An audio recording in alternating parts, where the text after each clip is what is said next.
అంటే పిల్లలు మీకు చెప్తారు, అంటే ఫ్లాష్ మాబ్తో ఒక చిన్న ప్రోగ్రామ్ అంటే చిన్న ఆర్ట్తో రోడ్ సేఫ్టీ అంటే ఎంత ఇంపార్టెంట్ మనకి. రోడ్ సేఫ్టీ అంటే మన పిల్లల నుండి మనం నేర్చుకోవాలి. ఇప్పుడు మనం ఒక జిల్లాలో ఒక ప్రోగ్రామ్ స్టార్ట్ చేసాము, పిల్లలకి నేర్పిస్తున్నాము మనం. సో దట్ మీరు వాళ్ళ నుండి నేర్చుకోవాలి. హెల్మెట్ వేసుకోవడం ఉండొచ్చు, సీట్ బెల్ట్ వేసుకోవడం ఉండొచ్చు, లేకపోతే ఫోన్ మాట్లాడినప్పుడు బండి ఆపి పక్కన ఆపి మాట్లాడాలి. ఒక ఫ్యామిలీలో ఒక బ్రేడ్ ఎర్నర్ చనిపోతే, ఒక కుటుంబంలో ఒక అతను చనిపోతే ఇబ్బంది మొత్తం ఫ్యామిలీకి వస్తుంది. ఆ మొత్తం ఫైనాన్షియల్ బర్డన్ వాళ్ళ పైన వచ్చేస్తుంది.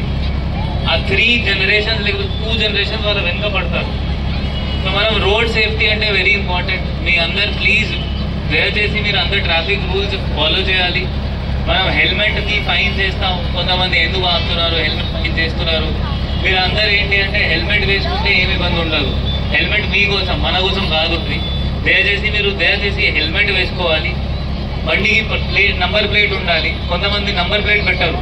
నంబర్ ప్లేట్ ఉండాలి, లైసెన్స్ ఉండాలి, ఇన్సూరెన్స్ ఉండాలి.